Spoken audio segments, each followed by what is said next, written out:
हर हर महादेव।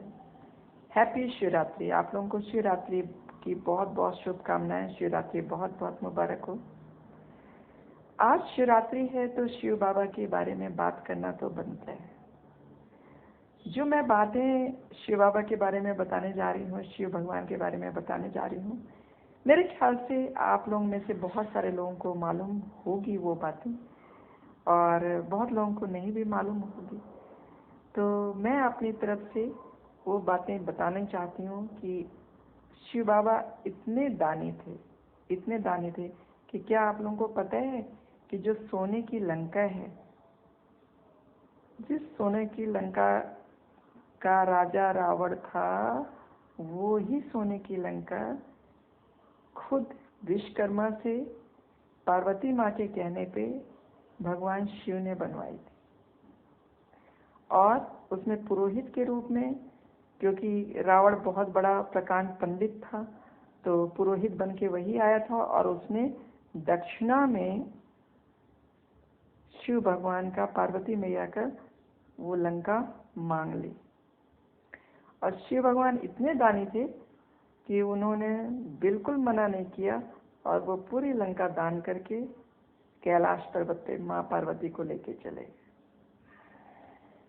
ये बातें विश्वास के काबिल नहीं हैं। आम आदमी को आज जहाँ जहाँ पे आप देख रहे होंगे, जगह जगह पे, जहाँ जहाँ पे नहीं, जगह जगह पे भाई भाई को मार रहे हैं, बहन का हिस्सा ले रहे हैं, बहन का कत्ल कर दे रहे हैं, या बहन भाई के लिए कुछ कर दे रही हैं। तो इस तरह से जगह जगह इतना ज़्यादा धन दौलत के पीछे लोग भाग रहे हैं, और जिनको प्रेरणा लेनी है वो शिव भगवान से प्रेरणा ले सकते हैं, राम भगवान से प्रेरणा ले सकते हैं कि अपना सब कुछ छोड़ दो और दूसरों की खुशी में अपनी खुशी ढूंढो। लेकिन इतना तो आम मनुष्य नहीं कर सकता मेरे ख्याल से। लेकिन अगर एक मनुष्यता भी करे, सिर्फ अपने पैसे पे ध्यान दे, जो अपनी आपने कमाई की है, आप अपना कमा रहे हैं, सिर्फ उस पैसे को अपना कहें और बाकी किसी भी पैसे को आप नज़र भर के भी ना देखें, किसी की जमीन जायदाद को आप नज़र भर के भी ना देखें, मतलब उस तरफ नज़र भी नहीं करना है आपको। तो शिव भगवान के बारे में बात हो रही थी। शिव भगवान का एक दूसरा बहुत बड़ा जो गुण था वो औघड़ दानी का था। वो सबको दान कर देते थे, इतने भोले बाबा हैं।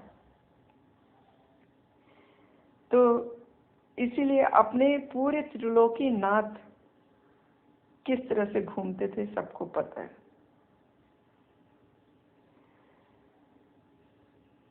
शिव बाबा के गले में नीला है, उसकी कहानी तो आप लोगों को पता ही होगी कि वो नीलकंठ क्यों बने।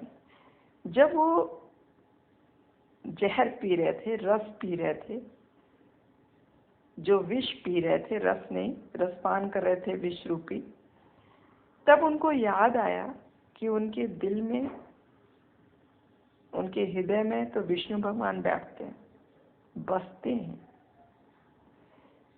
तो जैसे ही उनको याद आया वैसे उन्होंने विष को गले में रोक लिया, नीचे नहीं आने दिया कि विष्णु भगवान को परेशानी हो जाएगी अगर विष नीचे चला गया तो। ऐसे थे, ऐसे हैं हमारे शिव भगवान।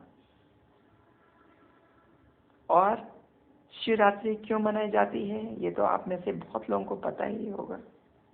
आज के दिन ही भगवान शिव लिंग के रूप में अवतरण किया था भगवान ने, और आज के दिन ही माता पार्वती की शिव भगवान के साथ शादी हुई थी। ये दोनों ही कारण हैं जिसके कारण शिवरात्रि मनाई जाती है। और हर माह कृष्ण पक्ष की चतुर्दशी को शिवरात्रि मनाई जाती है। शिवरात्रि आती ही है, लेकिन माघ पूर्णिमा की जो शिवरात्रि होती है, जो कि आज है, उसको महाशिवरात्रि के नाम से जानते हैं। कहने का मतलब है कि शिवरात्रि तो हर महीने आती है, कृष्ण पक्ष की चतुर्दशी को ही शिवरात्रि होती है, लेकिन जो साल में एक बार आती है उसको क्या कहते हैं? महाशिवरात्रि। और शिव भगवान के बारे में बताऊं, जो संगीत है, जो संगीत इस पूरी दुनिया में विख्यात है, वो प्रभु के डमरू से आया है, क्योंकि प्रभु का नाम नटराज भी है। नटराज मतलब बहुत सारे कलाओं का मालिक। तो संगीत का जो भाव हुआ है वो उनके डमरू से हुआ है, और जो नृत्य का उद्भव हुआ है, उत्पत्ति हुई है, वो उनके तांडव से हुआ है। और आदि योगी भी उनको कहा जाता है, किनको? हमारे शिव भगवान को, क्योंकि वो जो योग की उत्पत्ति हुई है वो भी शिव भगवान से ही हुई। आदि योगी उनको बोला जाता है।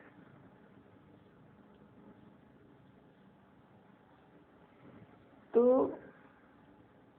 सभी को शिवरात्रि एक बार फिर से बहुत बहुत मुबारक हो, और आप लोग अपने आराध्य देव की तरह ही भोले बनने की कोशिश करें, साफ दिल के बनने की कोशिश करें, और किसी को कुछ देने में हिचकें ना, किसी का कुछ ना लें जबरदस्ती। जो अपना है सिर्फ उसमें ही संतोष करें। यकीन मानिए, जब आप अपनी चीज में ही संतोष करते हैं तो जरूर बरकत आती है। जो लोग दूसरों की चीजों को छीन के, हड़प के इस्तेमाल करते हैं, उन चीजों में बरकत नहीं आती, और कभी ना कभी वो चीज उसी तरह से उनसे चली जाती है जैसे उन्होंने दूसरों से छीना होता है। इसलिए सिर्फ अपनी चीजों पे जो आपने खुद कमाया है, क्योंकि हम मनुष्य हैं, अगर सब दान कर देंगे प्रभु की तरह, शिव बाबा की तरह, तो इस दुनिया में रहना मुश्किल हो जाएगा, जी ना सकेंगे। तो उस जीने के लिए हमें मनुष्यता तो दिखानी होगी कि हम दूसरों का ना हड़पें। भाई बहन का तो बहुत दूर की बात है, लेकिन आप अपने जानने वालों में से भी किसी के साथ धोखा ना करें। ये धोखा, यकीन मानिए, अगर आप करते हैं तो आपके साथ भी उसी तरह से हो जाएगा। आप इस बात से बच नहीं सकते कि हम किसी के साथ धोखा करके और बच जाएंगे। वो जो है ना, वो सब चीज का हिसाब रखता है। ठीक है, तो मुझे उम्मीद है कि हम सब हर हर अपने महादेव की तरह जो उनकी क्वालिटीज हैं उनको अपनाएंगे, और जितना हो सके दूसरों की मदद करें, और मदद ना कर सकें तो किसी को भी सताएं नहीं।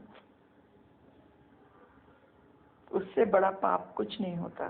किसी दूसरे का मजाक नहीं उड़ाएं, चाहे उसकी शारीरिक क्षमता हो या फिर आर्थिक।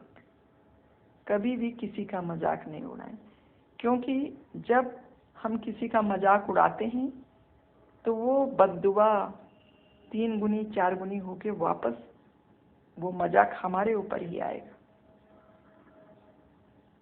ये मान के चले। तो सभी को शिवरात्रि की बहुत बहुत शुभकामनाएं। हर हर महादेव, हर हर महादेव। एक हाथ से मोबाइल मैंने पकड़ रखा है, इसलिए दोनों हाथ जोड़ के हर हर महादेव नहीं कर सकते। मुझे यकीन है आप लोग इस बात को समझेंगे। हर हर महादेव, हर हर।